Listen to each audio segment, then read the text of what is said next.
এটি চায়না 32 ইঞ্চি একটি LED TV. এটা সমস্যা হচ্ছে এটিতে আর কথা আছে, ছবি নাই। তো আমরা ব্যাকলাইটটা চেক করে দেখলাম যে এটার ব্যাকলাইটের সমস্যা মনে হচ্ছে আমাদেরকে। ব্যাকলাইটের সমস্যা বোঝার জন্য প্রাথমিক স্টেপ হচ্ছে যে আপনি যে ডিসপ্লেতে হালকা করে টোকা দিলে যদি কোনো প্রকার আলো বাড়ি না দেয়, সেক্ষেত্রে আপনি বুঝবেন যে এটার ব্যাকলাইটের সমস্যা। আর যদি দেখেন যে ডিসপ্লেতে টোকা দেওয়ার পরে আলো বাড়ি দিচ্ছে কিন্তু ছবি আসতেছে না, তাহলে বুঝতে হবে এটা ডিসপ্লেতে সমস্যা। ব্যাকলাইটের সমস্যা হলে আলো আসবে না ডিসপ্লেতে টোকা দেওয়ার পরে। তো আমরা টিভিটা আগে খুলে ফেলি। টিভিটা খোলার পরে আমরা এটার ব্যাকলাইটগুলো পরিবর্তন করব, এবং ব্যাকলাইট পরিবর্তন করার আগে কি কি পরীক্ষা করতে হবে সেটা আমরা আপনাদের সাথে শেয়ার করব, এবং ব্যাকলাইটটা যেন বেশি দিন লং লাস্টিং হয় বা অনেক দিন থেকে, সেই টিপস অ্যান্ড ট্রিক্সগুলো আপনাদের সাথে শেয়ার করব। তা আপনারা পুরো ভিডিওটা না টেনে ধৈর্য সহকারে দেখবেন, এতে শিক্ষণীয় অনেক কিছু আছে।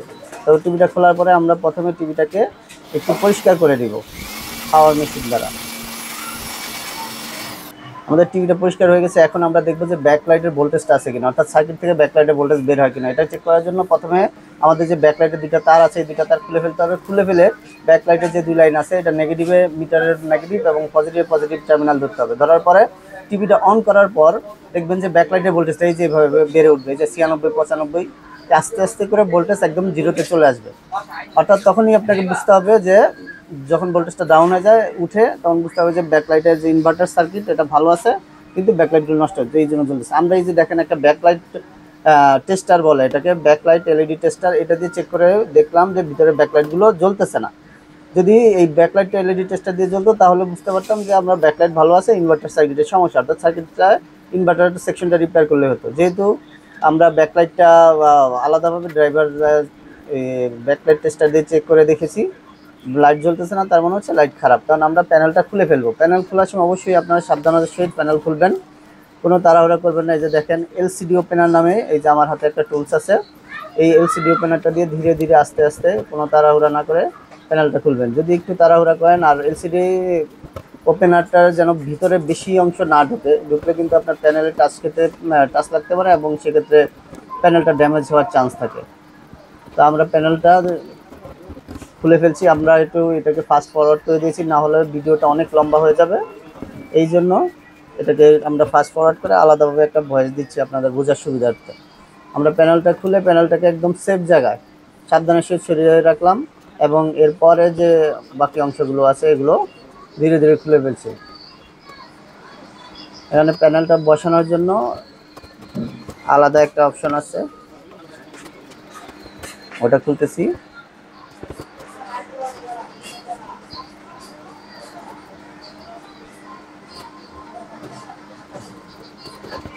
পেপারগুলো এক সাইডে কোনা দিয়ে মার্কিং করে নিয়েছি আমরা। যদি কোনার মার্কিংগুলো করে নেই তাহলে অনেক সময় দেখা যায় যে পেপার ঘুরে বসে কি উল্টা বসে ওর পিছনে দ্বিধাদ্বন্দ্বে পড়তে হয়। যারা নতুন বিশেষ করে তাদের জন্য এই টিপসটা, যে আপনি পেপারটা খোলার সময় নিচে কোনায় বডি সহ একটা মার্কার দিয়ে দাগ দিয়ে দেবেন।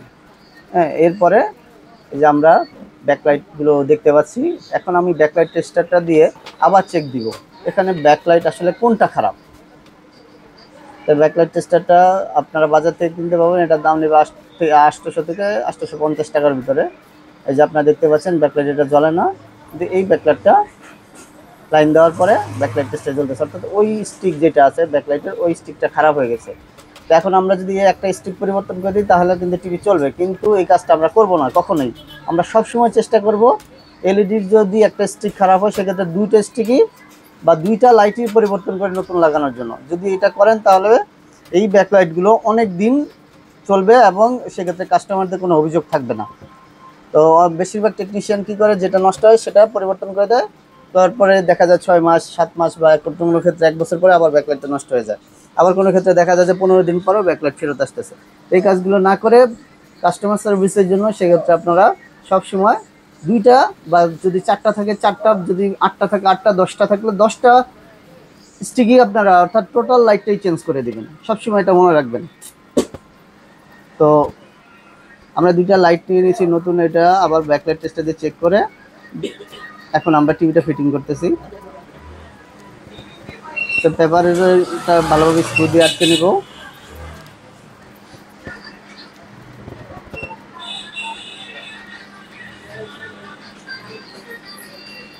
আমাদের এখানে যে লাইটগুলো দেখতে পাচ্ছেন এগুলো প্রত্যেকটা লাইট হচ্ছে আপনার 6 ভোল্ট করে।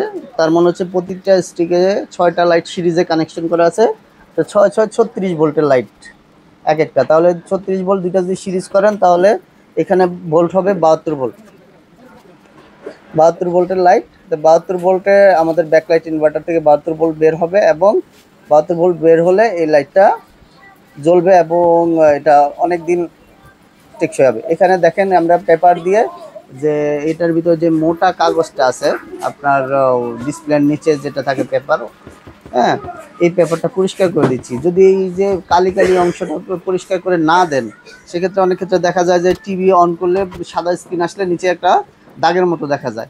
এই দাগগুলো কাস্টমারের চোখে পড়বে।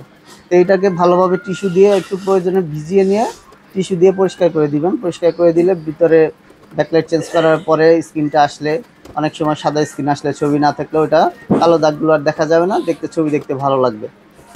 তারপরে এটার যে প্যানেলের যে লক বসানোর যে প্লাস্টিকটা এটার লকগুলো আটকে দিলাম। ভালো করে মুছে আবার প্যানেলটাকে সাবধানের সহিত বসাবেন। প্যানেলটার নিচের অংশ বা উপরের অংশে খুব বেশি পরিষ্কার করার দরকার নেই, যতটুকু পারেন হালকাভাবে করার চেষ্টা করবেন, কারণ বেশি নাড়াচাড়া করলেই প্যানেল নষ্ট হবে। আর প্যানেলটা বসানোর সময় অবশ্যই 4টা কোণা ভালো করে খেয়াল করে তারপরে প্যানেলটা বসাবেন। আমি আবার বলছি, প্যানেলের বসানোর সময় অবশ্যই প্যানেলের যে 4টা কোণা আছে যেন সঠিকভাবে বসছে কিনা এটা দেখে তারপরে বসাবেন। হ্যাঁ, এরপরে আপনি যে প্যানেলের উপরের যে কভারটা আছে এটা লাগিয়ে দিবেন। আমাদের ব্যাকলাইট লাগানো শেষ। আমরা এখন যে এটা প্যানেলের যে বা ডিসপ্লের যে লাইনটা আছে সেটা কানেকশন করব। তার আগে টিকন বোর্ডটাকে আমরা টেপ দিয়ে বা আঠা দিয়ে আটকে নেব ভালোভাবে, যেন ওইটা টিকন বোর্ডটা না লড়াচড়া করে, তাহলে আমাদের কপগুলো নষ্ট হয়ে যাবে। তা আমি এখানে একটা এসি কর্ড এবং একটা সেন্সর বোর্ড কানেকশন করে নিয়ে এটা লাইন দিয়ে টেস্ট করতেছি। আমি একটা মাল্টিমিটারও নিয়ে নিয়েছি, আপনাদেরকে একটু জুম করে দেখাই। এই যে দেখেন লাইট অন করার পরে লাইটগুলো জ্বলে উঠেছে। এখন আমরা দেখবো যে এটা ভোল্টেজ কত আছে। এই যে আপনারা দেখতে পাচ্ছেন এটাতে 90.5 ভোল্ট দেখাচ্ছে। তো 90 ভোল্ট মানে অনেক হাই ভোল্ট। এই হাই ভোল্ট যদি থাকে তাহলে আমার টিভি কিন্তু লাইট বারবার কেটে যাবে। এখন আমি যে কাজটা করব, আমাদের যে ইনভার্টার সেকশন আছে এখানে আমরা কিছু কাজ করব। দেখেন এই যে ভোল্টেজটা আমরা আপনাদেরকে আবার দেখাচ্ছি, ঠিক আছে।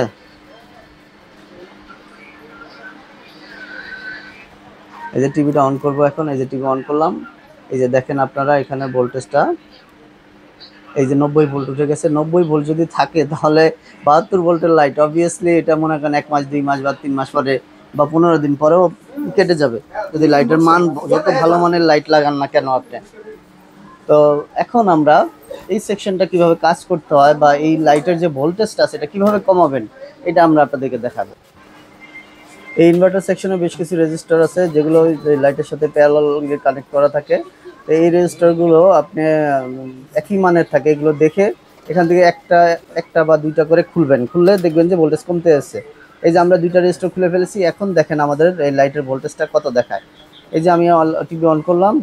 টিভি অন করে আপনাদের দেখাচ্ছি। এই যে দেখেন আপনারা 90 ভোল্ট থেকে এটা 74.5 ভোল্ট চলে এসেছে। অর্থাৎ যেহেতু এটা 72 ভোল্টের লাইট, 74.5 ভোল্ট হলে আমার লাইটটা জ্বলবে এবং ভালোই টিকবে। এই জন্য আমি আর ভোল্টেজ কমাবো না, আমি এটাকে আবার ফিটিং করে দিব টিভিটাকে, ঠিক আছে। এই যে টিভির যে ব্যাক পার্টটা আছে এটা আমি ইনস্টল করে দিচ্ছি বা ফিটিং করে দিচ্ছি। আমাদের আমি হালকাভাবে দুটো নাটটা এটার সাথে আগে আটকে নিলাম, নিয়ে চেক দিব। চেক দেওয়ার পরে আমি বাকি কাজটা করব। এটা আমি রিমোট দিয়ে অন করলাম।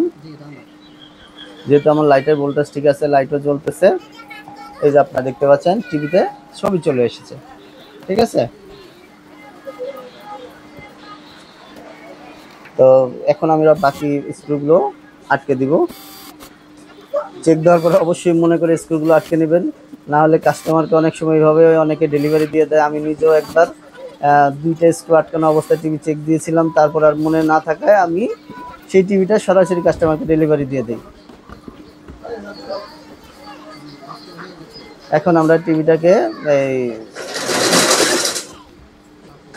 আবার অন করে চেক করে দেখব। চেক করে দেখে এটার কাজ সমাপ্ত করব। টিভি পাওয়ার দিলাম, দেওয়ার পরে টিভি অন করলাম আমরা।